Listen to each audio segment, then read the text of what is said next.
Welcome to the Virginia Carolina Deer Tracts podcast. I'm Mike Davis, and I am here to talk about everything hunting, hunting land, and the great outdoors in both Virginia and North Carolina. Thanks for tuning in. All right, everybody, welcome back to the latest and greatest edition of the Virginia Carolina Deer Tracts podcast. And man, we got a really cool one for y'all today. I've got Mike Jones here with the Virginia Peninsula Sportsman Association. That's right. Did I get that right? That's right, Man, yes, sir. I have been practicing that like for a week. It's a tongue twister. You hit it on the head. Yeah, it's not simple, but that's the way it's been since 1940, so Yeah. we're not changing now. Yeah, no kidding. So y'all may be familiar, hope you are, or with the Virginia Peninsula Sportsman Association, a.k.a. VPSA. VPSA, yes. If you've been going to the Virginia Outdoor Sportsman Show, right. At least the last few years, this is the group that puts on the big game contest every year. That's right. I've been leading the way here with the group for the past 10, 12 years. We have a long and storied history, and we'll get into that. But a couple years ago, the Virginia Deer Hunter Association came to me, and they said, hey, we've always been a part of the Outdoor Sportsman Show, but we are moving on. We're doing something different, and we don't want to see the Outdoor Sportsman Show go down. We know you guys do a deer contest every year, and in fact, we did a deer, bear, turkey contest every year. Traditionally, we had done it in the Southampton County area. We did it at the fairgrounds down there, and we always teamed up with the Isaac Walton League out in the western part of the state, and we did a western show, an eastern show, and then we would come together and do a state show. And so with this opportunity at our feet a couple years ago, coming up to Richmond and making it centralized, and there was some change in leadership at the Department of Wildlife Resources at the time. Ryan Brown was taking over for Bob Duncan, and it just made sense that the travel restrictions that sportsmen had back in the day were not as great as they once were. We can travel now. We can bring our stuff together in Richmond. We can find a central spot. And so we did that with the Virginia Outdoor Sportsman Show. So it was Frank and it was Annette Elliott and those folks that kind of really brought us all together to make the big game contest kind of a focal point of this greater Virginia Outdoor Sportsman Show. So the Outdoor Sportsman Show, like you talked to Frank a couple weeks ago, there's tons of vendors, selling boots, selling fishing stuff, selling hunting stuff, real estate, you name it, they're selling all kinds of stuff, and they're bringing people involved that need to get involved in turkey calling and duck calling and all this stuff. That's not what we do. We judge deer, we judge bear, and we judge turkey, and we issue citations for those. And so it just ends up being a great marriage between the two of us because you bring a lot of sportsmen into a single venue. We're looking for those sportsmen to have something to do while we're judging their bear, deer, and turkey. And so it has been growing tremendously since we started coming to the Richmond area. For the first year we were going to do it with them was the COVID year, and it was bad. Yeah, just stuff happened. Very bad timing. We were going to we went to the Richmond racetrack. Things were shutting down. People weren't sure we were having the show or not. We ended up having it, and to say it wasn't a tremendous success is it is what it is. It just was a bad period in our history. But we did have it in that year because it kind of happened right before the entire shutdown happened. And then following year, we weren't able to have it. So VPSA ended up having our own contest back at Southampton County. We did a drive-through contest that year, right, where we had folks come through. They would hand their heads out the window. We'd take their information. We'd take it. We'd score it. They came back a little bit later. We handed it back through the window, mask on, all that stuff. Here's your trophy. But the point is, since 1940, we've held a contest every single year, whether it's been World War I, World War II, COVID, hurricanes have come into play as well. There's many obstacles that have come into play to try to prevent us from putting a show on, and we've had one consecutively every year now since 1940. Man, that's amazing. Yeah. That's amazing. And I actually want to get back. You said something that Well, I'll just go ahead and say it now. Thinking about 1940s and that era, when things were, I guess, becoming more official as far as the deer scoring, and to think about historically where America was during that time, it's just kind of mind blowing to think all of that was going on at the same time with World War II starting in 1941. Right. So that's I don't know, for some reason that just really kind of made me pause and reflect, and was like, man, that's kind of wild. It does me as well. I'd shared with you, Mike, earlier before we got on this thing, a document that we're working on to share the history of the organization, and it goes through a lot of that stuff. It goes through a lot of names that I don't know, and a lot of history that I'm not intimately familiar with, but it has been written down and now is being rewritten not rewritten, but recharacterized in this newer document. And we're going to produce that newer document at the upcoming show, and we're going to give a copy to everyone. It's going to have the top 10 lists of all the big bear, deer, and turkey that have ever been killed in Virginia. Pictures. It's going to have records from the VPSA, but it's really going to encompass that history from the 40s and the important players that came together to make this thing what it is, and how they were able to develop this Virginia scoring system, how it differs from Boone and Crockett, why we still use it, all those questions that a lot of people have, right? And we're going to produce that document as a hard copy, and we're going to give it to everybody that comes to we'll just give it away to everyone that comes to the award ceremony on Sunday at the Virginia Outdoor Sportsman Show. And this past couple of years, the award ceremony we are the prom queen when it comes to the Outdoor Sportsman Show. And Frank has said it. At the end of the day on Sunday, vendors are still trying to do their business, and then all of a sudden it just seems like everybody migrates over to the big game contest, because we've got big kids, little kids, women, children. We've got everybody, and we're giving out all sorts of different awards for different categories, for bow, for muzzleloader, for gun, for crossbows now, for you name it, female, males, and everybody's up there getting their citations, they're getting their trophies, and we're packing the room. Last couple of years, been 400 or 500 people in there, and it has been tremendous turnout.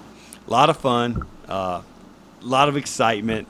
Game wardens giving hugs to people and stuff. It's like, when do you get a chance to give a hug to a game warden? Right. I was going to say, you don't hear about that very often. Yeah, when you get a citation from them, you get a chance to give a hug to them. There you go. We put that promo out every year, too, because there's always a couple guys, big old guys, that run down there and they give a hug to the old game warden or whatnot. So it's a lot of fun. Well, that is, that's pretty neat. I'm glad to see that post-COVID, that the show is kind of rebounding and growing, getting back to the Richmond race complex this year. Right. That's right. Because it has, basically Frank said, outgrew the other place, basically. Yep. So that's a good sign. And if you've never been to the show, the vendors are great. I love all of it.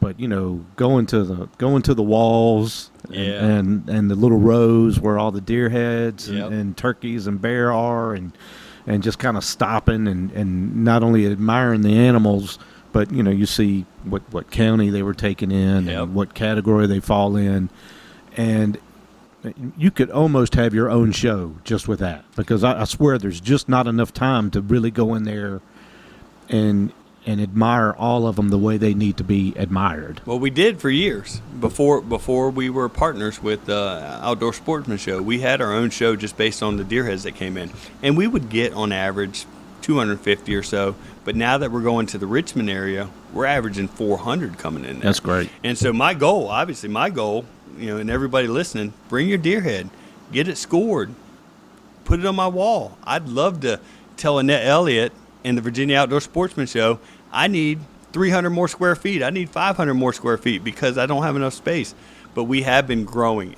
Last year was our record year. We brought in 400 heads last year. Man, that is awesome. And that is really cool to see that Virginia is that sleeper state that I've heard people talk about you hear about the Midwest. You hear about these great big bucks in Ohio and Missouri and wherever.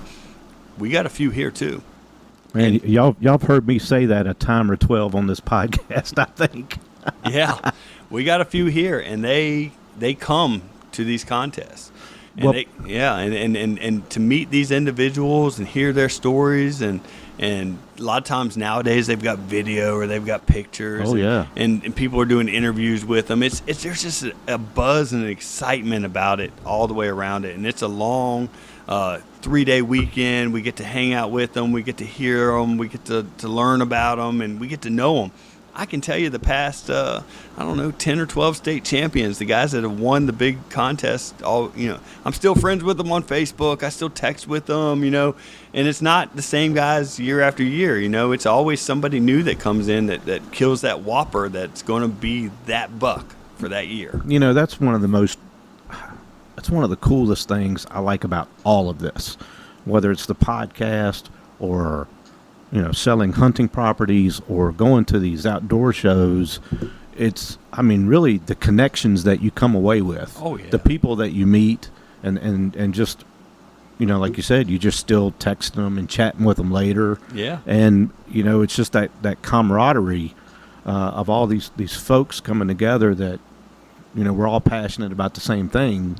So we can all just, sit here and talk about this stuff all day, every day, nonstop, But that is part of it, is that huge connection. Now, before we get too far down the VPSA rabbit hole, I'm pretty sure I read, I think it was last week, that I think pre-registration has already begun for the contest. Begins July 1st. Oh, okay. So begins July 1st. We're very close. VPSA.org. VPSA.org. You go on there. There's going to be a big banner, and you click on that banner, and it's going to allow you to pre-register your deer, bear, or turkey. And all that really does for you, you don't pay anything when you do that. There's no fee or anything. It gets your paperwork done ahead of time. It helps us out on the back end because now we have the stack of paperwork, name spelled right, because I can't tell you, Mike Davis comes in, that's a fairly simple name to spell, but you might write like you're a mass murderer or something, and we get your name wrong because it's chicken scratch on the form. Yeah. And then at the end of the contest, we give you your citation, and you go, it's Mike, not Pat. Mm-hmm. And so then we have to go back and redo all of that stuff, and it causes more work on the back end of us. But if you do it online ahead of time, and you type it in yourself and you verify that everything's correct, all you do is when you show up to the contest, you come into the pre-registration line and say, hey, I've already pre-registered. There's a line for that. They say, make sure everything on this form looks right. And you look and you say yes, and then you're good to go at that point. Awesome. Now, if you don't pre-register, that's fine too. You can bring your deer in day of. You still have to, then you have to break the form out and you got to write it on there, and you got to make sure it's legible so that our guys can read it and put it in the system and all that stuff. And it just, 10, 20 minutes more. Yeah. But you save yourself some time on the front end by doing the pre-registration. It's going to run from July 1st until I believe July 23rd. And that gives us time to stop, print everything out, verify all the confirmation numbers because we verify everything through the DWR, and then we're all ready to go when we go to the contest on the beginning of August there. So we do stop it a little bit short of August just so we can print it out and verify everything. But there's a 23-day period there where you can register, and for the most part, like I said, we got 400 heads last year. We're getting about 55% of the people that are doing online ahead of time, which is good for us. Yeah. And then about 45% that are still bringing it in day of, and that's absolutely fine too because we're staffed for that as well. But it does save time when you get to the show. Now, for the folks that are bringing the deer heads, do they need to bring them on Friday, or what's the timeline for that? Yeah, I don't have the times ingrained in my head, but it's there's a 2-day period that you can bring your deer heads. Now remember, it's not just deer heads, it's deer, bear, and turkey, right? Right. So you can bring your deer, bear, and turkey on Friday. I believe it starts at noon, and I think it's 12 to 6 on Friday. I think so too. I wish I had put that numbers right in front of me, but I don't have them right in front of me. 12 to 6 on Friday, let's say that for right now. And then on Saturday morning, it starts at like 9 or 10 a.m., and it goes till like 5 or 6 on Saturday as well. And then you have a cutoff period on Saturday. Sunday, no more deer heads can come in because we have to have them all scored by Saturday night. That way we can start printing all the citations, having all the awards ready, because the award ceremony, the biggest ceremony, starts on Sunday. So Saturday, at the end of the show, everything has to be brought in. So Friday, Saturday, that's when you bring them in. Your bear, your deer, your turkey. Now your deer, you can bring your shoulder mounts just like you see around this room. That's fine. But if you don't have your shoulder mount ready, tell your taxidermist, I just need the antlers. Because they're going to have them. I just need the antlers. That's all we need to measure is the antlers for a deer. You're going to need your antlers and your confirmation number that you legally killed that deer. Good to know. For a bear, probably can't see it over here, but we got a bear skull right down here on the floor. Just need the skull for a bear. That's all we need for a bear is the skull. You can bring the taxidermy. We'd love to have the taxidermy because we love to show that stuff off. But you just need the skull. And for a turkey, you're going to need the beard. You're going to need the spurs that are attached to the legs still. Some people cut them off, and that's fine. But they got to be attached as well. And then you're going to need a weight card. Now, this is the first year, Mike, ever that Virginia has allowed you to self-certify the weight of your turkey. So, Mike, you could have gone out, killed your turkey, and weighed it on a fish scale and said, okay, it's 20 pounds. And you could have written, Mike Davis, 20 pounds. And the only thing we require is somebody else to verify that. A witness of some kind. A witness of some kind to say that Mike's not just telling a big old fib, right? I killed a 55-pound turkey. Exactly. We used to make people go to certified scales, and we did that for many, many years since we started the turkey program. But there's not many folks that want you to carry a big old dead turkey in their store anymore. Right. And so we had to find a solution. We worked with the National Wildlife Turkey Federation, and they told us how they did business, how they certify it, and we said we can adopt that. And we worked with DWR, and DWR said, yep, if that's good enough with NWTF, that's good enough with us. And we kind of came to consensus, and that's what we're doing from here on out. Well, that's great. Yeah. That makes it easier for folks. I'm going to go from memory here again from when I talked to Frank, but I believe the entry fee is $20. Is that right? That's correct. $20 per entry. So if you bring a bear, a deer, and a turkey, it's going to run you $60. We're a nonprofit. We're not in this deal to make a lot of money. I mean, what I'm doing is I'm buying about $7,000 worth of trophies and certificates and stuff to give away, and that's really just reimbursing our organization to do that. That's all it is. Yeah. Well, it's not a bad deal, Yeah. and the reality is, and again, I hope I'm not misspeaking, but I believe the $20 entry fee also gets you your 3-day pass. It does. So Frank would tell you, yeah. So if you have our ticket, so what you're going to do is when you turn your deer head in, our guys are going to give you a ticket, and that ticket is going to be your thing to get your deer head back on Sunday. That ticket's also going to get you that 3-day pass into the show each and every day that you show up. Yeah. So, if you're coming to the show anyway, yeah, I mean, it kind of evens out. Right. So bring your deer head. Yeah. Yeah, 100%. Y'all also have like a vintage kind of historical category? We do. We run a historical category. We've run it for years.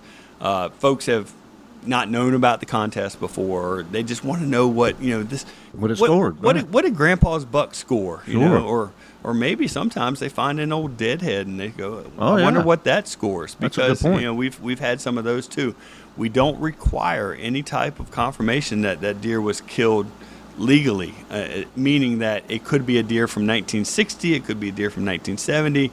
You bring the deer, we score it, we give you the score, we give it to you on I would call it a citation-like form. Right. It doesn't actually go into the record books as a citation, but it's very similar, and you get a certificate that gives you the score, gives you your name, and all that type of stuff. That's very cool. Yep.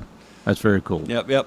And we do that for bear, deer, and turkey as well. So if you want to know what your bear, deer, or turkey scored from 1986 and you have forgotten or didn't know there was a contest to score them, you can bring them in. Well, that's pretty neat. So it's actually, I can see where that'd be really cool. Grandpa's mount on the wall. Yep. Like, man, I'd like to know what that scores. Yeah, we get some real cool looking old taxidermy. Yeah, I bet. Well, I think we've done a good job talking up the outdoor show. By the way, it's August 1st through 3rd. That's right. At the Richmond International Raceway this year, we did change venues. Yeah. Like you mentioned, Frank had said we'd outgrown the Meadow Event Park, and now we're down at RIR. And that's where we started back in the day. We started with the Outdoor Sportsman Show there, and now we're just kind of coming back. And we should be able to have about double the amount of vendors in that building, in those 3 buildings, that we had at Doswell. And so people are excited about that. I'm fine with it either way. I'm going to run the deer contest one way or the other. One way or the other. And that's really what my part of this is. Yeah. You know, like I told you earlier, I expect to be the prom queen. I want everybody to come check us out. I want everyone walking up and down those hallways to see those big bucks that are hanging up, and ask us questions. We're a nonprofit organization. Nobody makes a dollar that works for me, but they're very dedicated individuals. I got an entire group that is dedicated to scoring, registration, to my computation group, to my display group. And I would tell you that I have, on any given contest weekend, between 50 and 60 individuals that work hard for this organization, dedicate their entire weekend.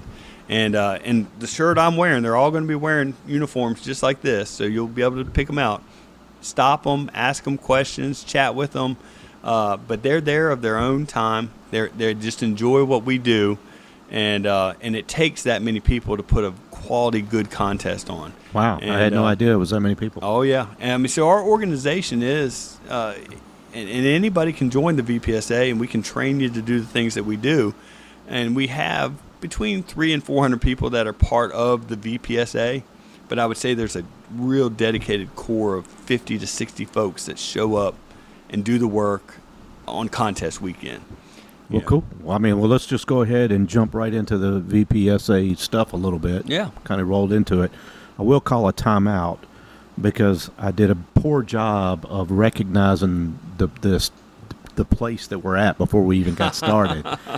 Mike was kind enough to invite me to his hunting getaway. Yeah. We'll call it. Yeah. I won't disclose it unless you want to disclose it, but close enough where I could drive to. But anyway, man, what a cool place. Yeah. You know, I'm hoping that all these mounts really show up in the video. And what you don't see is, the other walls are covered. That you don't see are just covered in European mounts and just, turkey stuff. And there's a building outside that's just, what a neat place. Well, thank you, Mike. It's not always about the deer head that goes on the wall. It's about spending time with friends and spending time with family and those experiences. And in this place right here, I can look back on my whole life and just those experiences happen here. Yeah, and we talked about that, before we started recording, and that hunting is so much more than just killing animals. Oh, absolutely. And you and your family, your lineage and your family history is going to live on through this place, and the walls tell a story. Not just the mounts. There's pictures. There's certificates.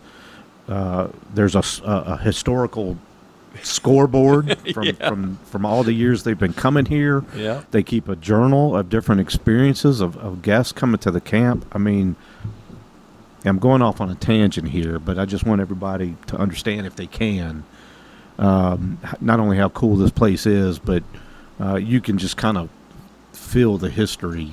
You can just kind of feel it, I don't know how else to explain it. You're right, and it all started. I told you a lot of the story it started with my grandfather and my dad and my brother, my brother-in-law. There's a lot of family ties here. But you look at that poster I showed you on the wall. I tell you, there's probably about 10 guys that hunt here quite a bit, but there's 60 names on there, maybe more than that. And they've all had a part of that. They're all part of that history and those memories that were made here. And my kids have memories here, my nephews, my nieces. This place is very special to a lot of people. And that's what, the special thing about land and land ownership and having something that you can call your own and not have to ask somebody to go to. It's not everybody can have that. And, right. and that's why I'm a huge supporter of public land. And that's how we got here in the first place. Is there was some public land that was close by here, and we hunted that public land for years before we were able to venture out and be able to buy a small piece and eventually a little bit more and a little bit more. And just fortunate to be able to have this. It's really fun for all of us, but we do share in the experience with lots of different folks. So Yeah. it's good. Well, I appreciate the wonderful plug for land sales and why you want to own land. But going back to the history, let's switch back to the VPSA. Because there is a lot of history here, and I think it's history that most people aren't aware of, and they need to know. Yeah. I've always heard people say that the Virginia deer scoring system is like the oldest scoring system, I don't want to say in the world, but in America. Right. There's some details that kind of get left out in that, Yeah. but that all kind of ties back to the VPSA. So tell us what you can about how it got started. Well, yeah, so I can just kind of start at the beginning, right? So 1940, right? Long time ago, 1940, Virginia Peninsula. We're talking Newport News, Hampton area of Virginia. Few gentlemen got together and wanted to start a club of some sort, a sportsman's club, and they did. And back then, everything was announced in newspapers, and the Daily Press was a big newspaper back then, and one of the big outdoor writers, and that's when we actually had outdoor writers back then, right, was plugging this thing. And so this group of men came together, and they started this organization, and they wanted to do better conservation in Virginia, and they wanted to understand, how we can build our populations back up. And it was never their goal in 1940 to have a scoring system and to start a sportsman show and all this stuff. So they had started to work with the game department, and they had this deer holding pen in Newport News, Virginia. Now, you think of Newport News, I don't know how many people have been there, but it's somewhat city now. Just a little bit. But back then, probably wasn't. Right. And they had this holding pen, or this piece of land that they had fenced off, and they were holding deer that they were taking in from other states. And that's back when the population of deer in Virginia was very low. And they were releasing deer and helping the game department on the repopulation of deer. And to this day, that piece of land is still there, and it's called Deer Park now. Okay. There's a baseball field on it and a little school and stuff now, but the group of VPSA actually owned it back then, and it was called Deer Park. They did the same and through the 70s and early 80s with turkeys there. They helped on the turkey restoration effort. But there was a gentleman named George Johnson that had joined the organization in the early 40s. And back then they had started a deer contest, and it was open to anybody. You could come to it, and I think the first one only had a handful of deer come to it, and this buck called the Barkley buck won it. It was a buck out of Surry County, Virginia. Real nice, pretty-looking buck. But the way they judged contests back then, this was before Boone and Crockett was a thing. This was before Virginia scoring system was a thing. It was, that buck looks really big. That one, not so much. It was a visual. It was a visual contest. Yeah. And they said there's got to be a better way. So George was somewhat of an engineer type, and he went to work, and he kind of dove into some European taxidermy magazines and some knowledge that he knew about how to measure things, and he was the one to develop this Virginia scoring system, okay? How to measure the antler the way he wanted it to be measured, what he thought was right. And so I think this was 1942 or 3, somewhere in that neighborhood. He rolled this thing out, and it became the Virginia scoring system. And to date, we've never changed it once. Never once since the original way that he developed it. And so all of our records from that time forward, and now all those deer from 40, 41, 42 were all scored under that, because there was only a handful of them at the time. So they went ahead and scored them. So they're all in the record book, scored under that scoring system. So everything that we have all the way up to 2025 right now is all based on this one way of doing the scoring system. Which now, obviously there's other ones out there, and even Boone and Crockett, from what I'm told, took aspects of what George did to develop the Boone and Crockett system, which came out towards the end of that decade, right? That came out maybe a couple years post George developing Virginia. And that has caught on to be obviously the national system, right? And a lot, the Virginia Deer Hunters Association uses it, which is great, and the Virginia Western Sportsmen's Association uses it, which is great. But VPSA still uses Virginia, and the reason being is everything we've done from 1940 until 2025 is all based on the same way of measuring things, and it works out for us. And to me, it's kind of a unique thing. I tell people all the time, I say, look, if you want your deer scored Boone and Crockett, absolutely. There's 3 shows in Virginia. It's like the Triple Crown of horse racing, right? Right. In February, there's a Western Virginia show that happens in Fishersville. Go there. Win that show. In August, come to our show, win that show, and then in October, go to the Deer Hunters Association and win that show, and then you really truly come home with that Triple Crown, right? But of course, we're going to think our show is the biggest and the best, right? But just like all 3 of the horse racing competitions that make up the Triple Crown, very similar to us. So that's the way we're looking at it anyway. We don't want to be necessarily in competition, but we're still going to continue to do our own thing the way we've done it for years. Yeah, well, I mean, you've been doing it for basically, almost 85 years, roughly. I mean, that's pretty significant. With a great partnership with many different groups over the years, but one of the primaries has always been, historically it was called the Virginia Game Department or the Department of Game and Inland Fisheries, now the Department of Wildlife Resources, still have a very strong, true relationship with those guys. Essentially, we are doing a citation program on their behalf. Okay, we started the saltwater and freshwater citation programs too. VPSA did. Wow. And hence now the game department VMRC does the one, and then the game department does the other. But yeah, those programs were started under VPSA back in the 50s. Yeah. Can you reach the certificate over there? Sure can. So hopefully, I know you won't be able to see this on Spotify, but if you're watching the YouTube video, this is an example of the certificate, and they get the plaque too, or just the certificate. If you're a top 10 winner, you get the plaque. If you're not a top 10, you just get the certificate. Yeah, but that's still pretty neat for the citation. Yeah. So this is the one I'm holding up is an example of the bear one, and then of course there's a deer and a turkey as well. I'll put a turkey here on the table. I'll show that in a second. Yeah, those are pretty neat. So you actually walk away with something tangible. Real pretty artwork, but also if you're top 10, we do give you the soccer trophy or whatnot. Oh, man. You get the trophy, you get this.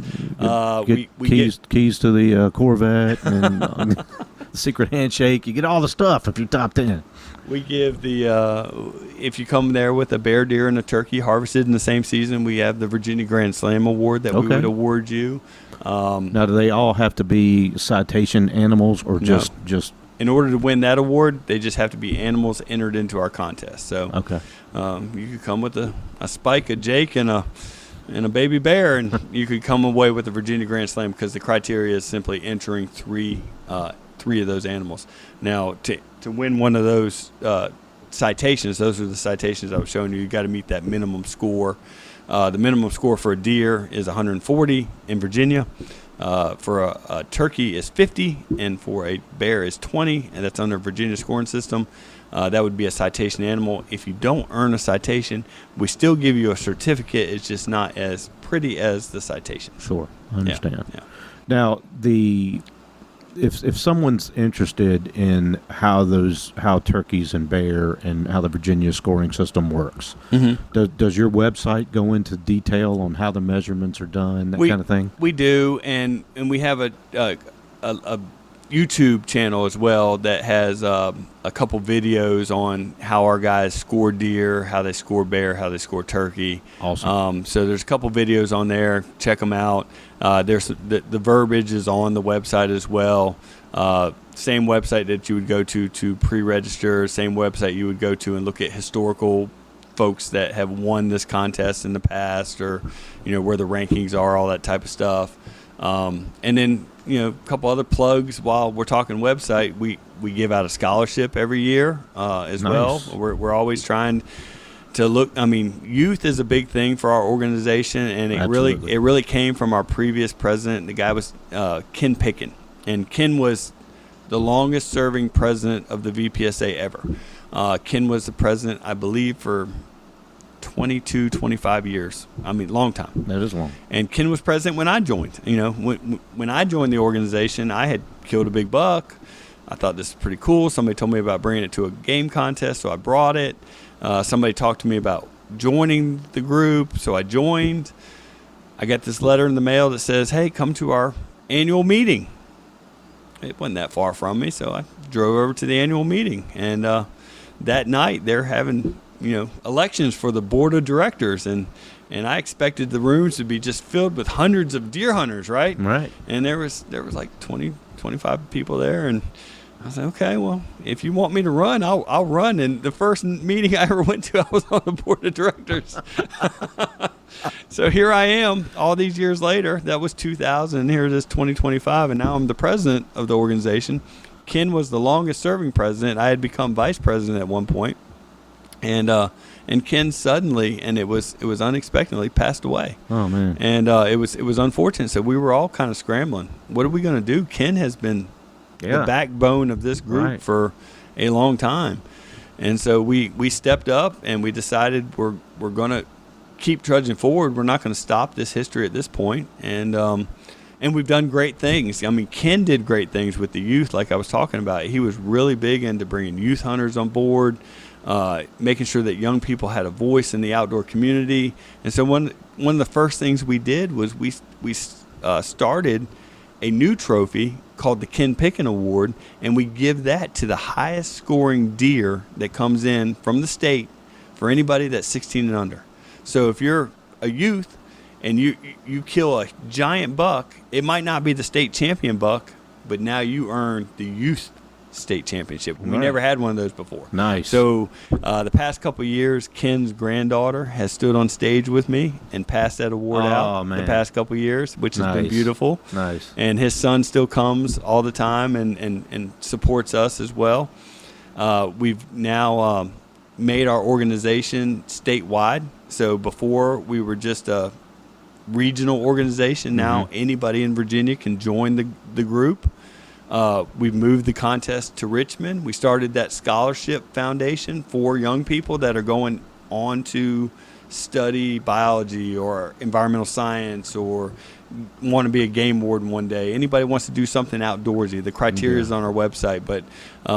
But yeah, we're getting ready very soon to announce our next scholarship winners, and then we'll have them come to the contest on Sunday. We'll hand them their actual check that they're going to get from us, and we give them a 5-year membership into the organization and all that good stuff. So every year that we've given a scholarship out, the scholarship winners have chosen to come and participate. So it's been great. Yeah, this your organization is much more than what I knew it was. Yeah. So it's been very fascinating to get into the history and kind of follow that timeline and see how it all started, and where it falls in the timeline with the whole Boone and Crockett thing, because I hear people talk about that often. I will include all of the links to the website, to the YouTube channels, those kind of things. Yeah. For anybody listening that wants to kind of, get a little bit more knowledge or more information on that stuff, we'll include that so people can find it. That'd be great. Okay, I lost my train of thought. Where was I going? So we kind of talked about the historical aspect of it. I guess one thing that I wanted to bring up, we've mentioned Boone and Crockett a couple times. Let's go ahead and rip that Band-Aid off. Not to get technical or bore anybody with details, but what's just a general, if you had to describe the difference between the Virginia scoring system and the Boone and Crockett scoring system, how would you explain that? Well, so just off the top, right, Virginia's going to have a higher number than Boone and Crockett. So when you come to numbers, so you talk about 140 class deer, Virginia's probably going to be 170, right? It's an average about 30 points higher. Now, where's that 30 points come from, right? Virginia's, and I'm not the expert in this because I'm just the pretty face that shakes hands and kisses babies up front, right? We're in trouble.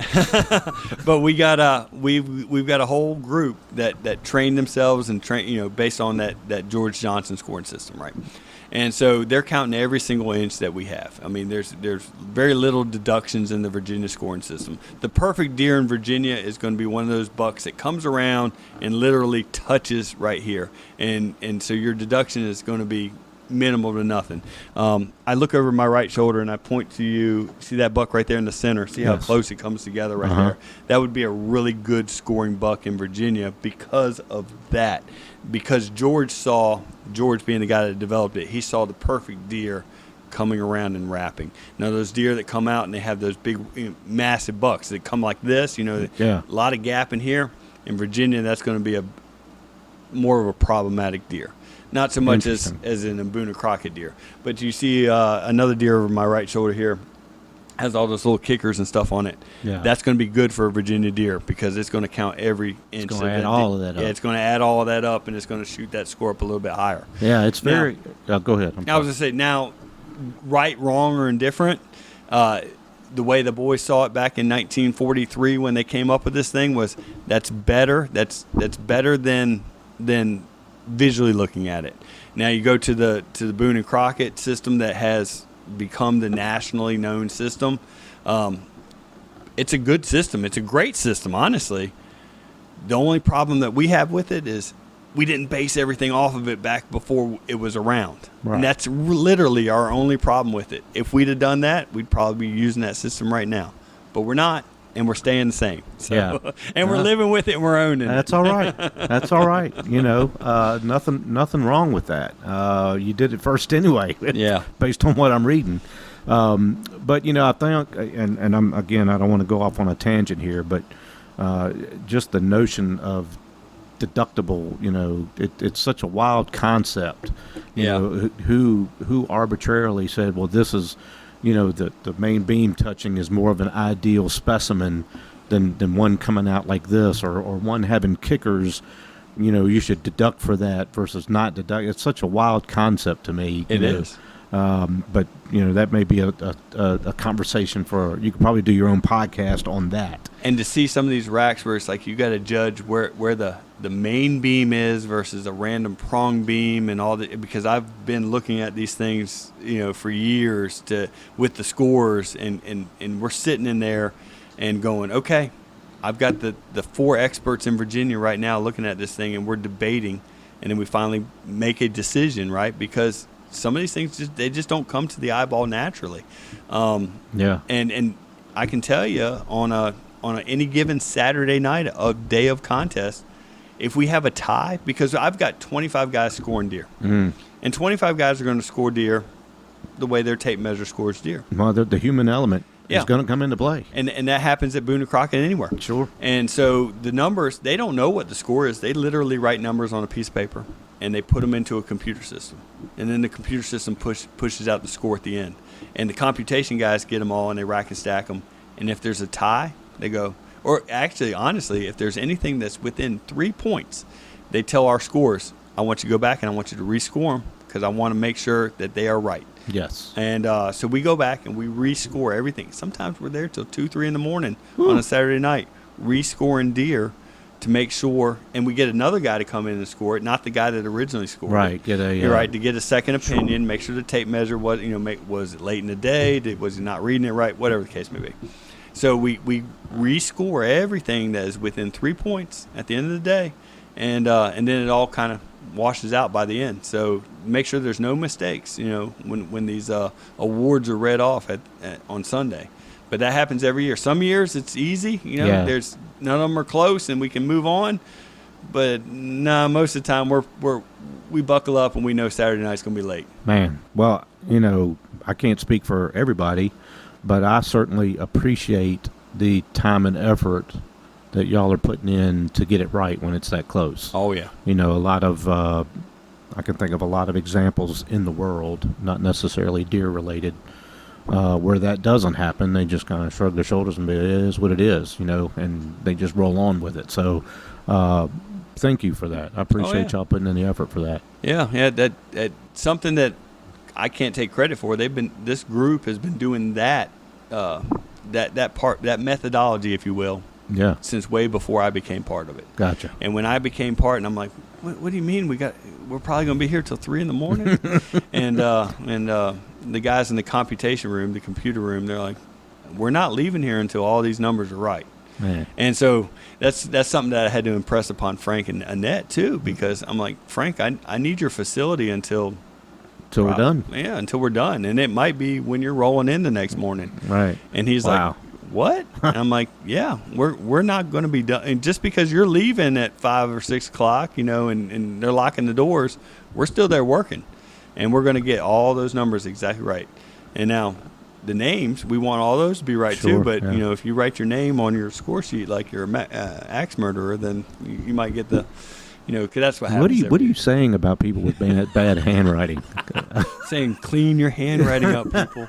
Slow down. The poor folks that are in the computer room are trying to read your handwriting, and they have a tough time doing it. So we've been considering, albeit that we're nonprofit, small organization, doing an iPad system where you have to kind of key it in at registration, but.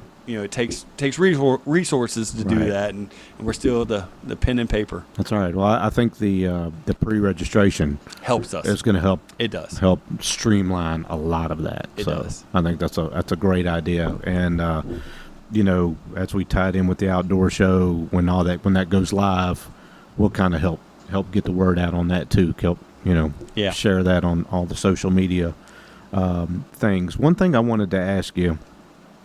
And I don't know if y'all do this or not. I know some of the other scoring systems have individuals that are, certified or whatever in that scoring system that will travel to you or travel to the area and do, score your animal at different times of year other than just the big game contest. Do y'all offer that? We don't, and there's a reason why. We have in the past, and what we found was we had a tremendous fall off at the contest. I see. And so we would want your buck is a contender for a state champ buck or a regional champ buck, and you call me up and you say, hey Mike, can you get a scorer to come out here and check my buck out? And yeah, so we go out there and we check your buck out and we score it, and heck man, it's likely if you show up it's going to be top 1, 2, or 3. And then you don't come to the contest. Yeah, they got their score, so I guess they lost all their motivation to. And so that was and that policy came about before my time as well. But I agree with that policy.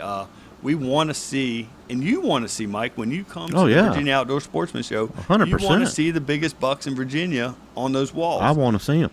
And if 100%, if there's a reason they're not there, and the reason happens to be us because we scored it ahead of time, then. We just decided we're not going to do it. We're going to do it once a year. We're going to do it in August. And if you want your deer scored, come on to us. And we make it as easy as possible. Mike, you killed the buck. You don't have to be there to bring your buck. You can have a friend bring it. You can have another VPSA member bring it. So long as they're responsible for your deer, bringing it there, bringing it back. You don't have to be there. Right. So I can tell you every year I live in the Tidewater area. And my truck is full of heads on the way up to Richmond every year because I've got buddies that bring my deer, bring my bear, bring my turkey. And I do it for them, and I'm responsible for them while they're there. You're a hell of a guy. I know. I probably shouldn't be as nice, but I do. Well, I am certainly, as with every year, I am really looking forward to this year's show. I'm more excited than I've ever been. Making all these great connections, such as you and Frank and Kenneth Lancaster, who's going to be speaking at the seminar. I've met Tim Andrus there. Made several connections, so I always get excited about the show. I just love it, everything about it. And the deer heads, you're right. I want to see them. Yeah, you're right, 100%. So I don't fault you for that, not one bit. Now, getting away from the scoring just a little bit. Okay. I know in reading the material that you sent me, and you even mentioned it here, talking about the conservation efforts, bringing back the populations of deer and turkey back in the day. Are y'all still involved in conservation efforts today? We want to be more than we are. We've really at this point we've focused most of our attention on holding a quality contest. holding a quality scholarship program, telling our history.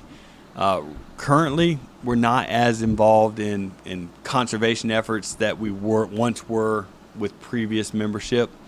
I would love to start getting more involved in stuff like the quail restoration project and stuff like that. Yeah. I think that would be a fun one for us to get involved in, to volunteer our time and our knowledge and abilities to do. So I'm looking into stuff like that.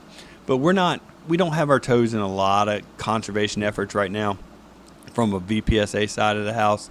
From my private side of the house, like working where I work and doing the work I do, I know a lot of folks and getting involved in lots of different things when it comes to longleaf pine and red-cockaded woodpecker and all that type of stuff. But I would like to get VPSA more organized and more driven towards some of those things. But all those things are not necessarily game species, but they all come together in this big ecosystem. Oh, thing yeah, that it's we got all going interconnected. On. Yeah, it's like dominoes. If one falls, so it's all tied in 100%.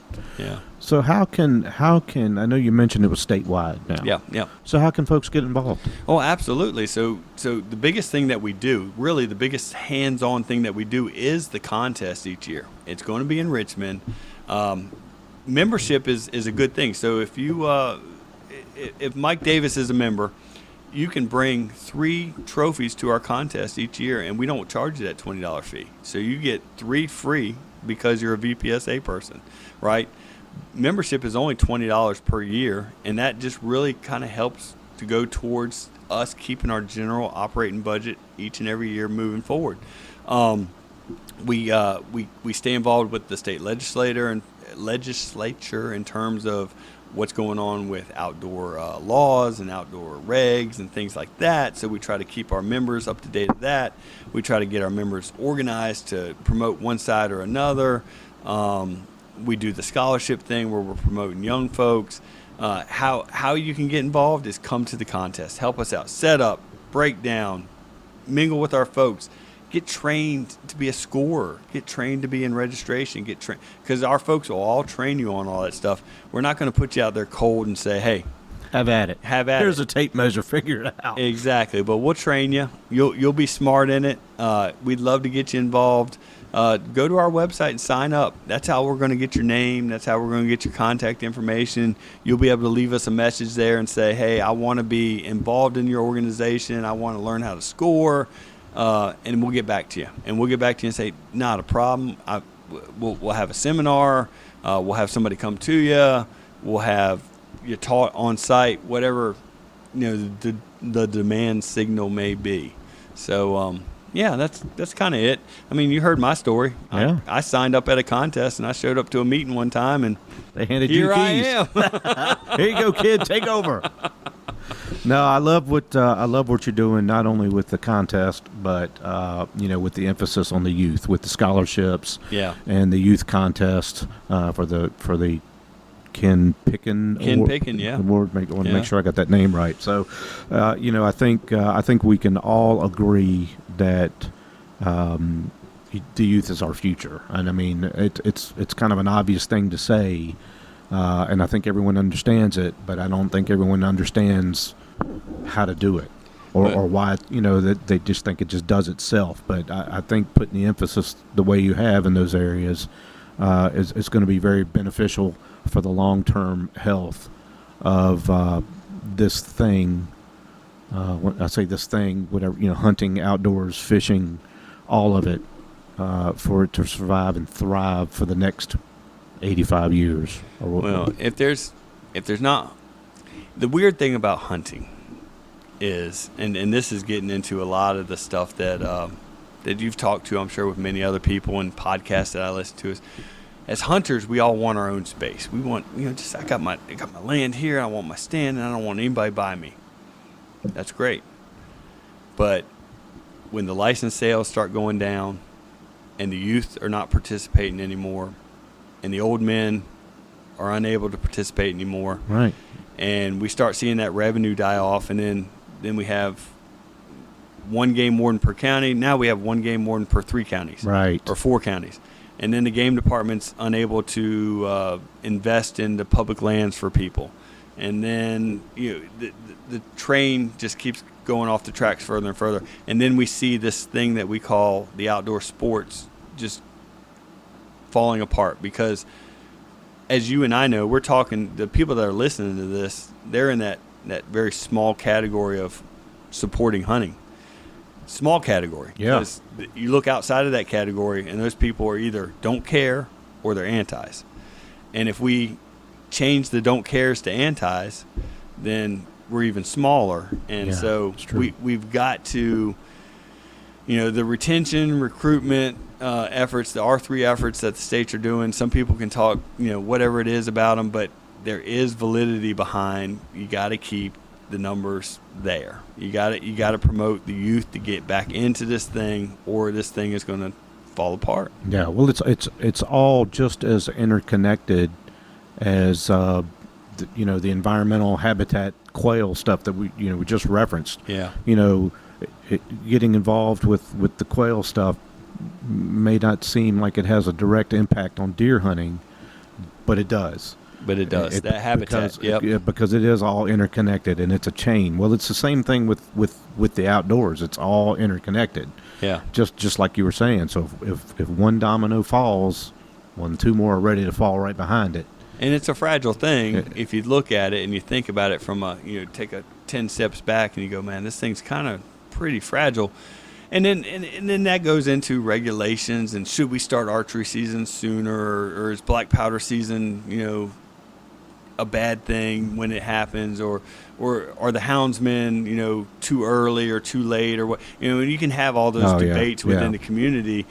From our perspective, from VPSA's perspective, we love them all. It doesn't matter if you kill your deer with a bow, crossbow, muzzleloader, gun, how you got it. So long as you killed it legally within what the state says you can do, we're good with you. But there are a lot within our small little group, our very small little group, we can have a lot of debates on how to get it done, right? Yeah, 100%. Big bucks, small bucks, does. Oh man, people just go on and on, it's amazing. And I think Kenneth Lancaster and I were talking about this.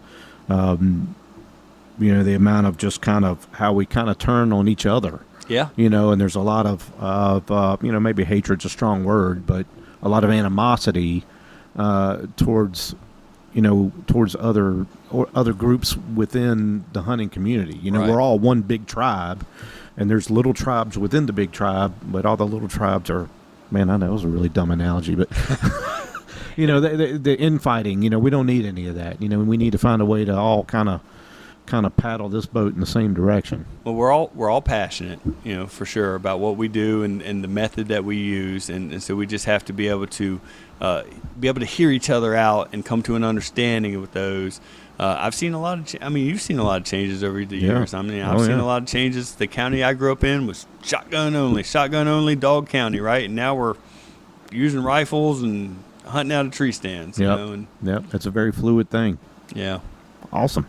Well, awesome, man. Is there anything that you want to get out there that you feel like we need to talk about that we haven't talked about?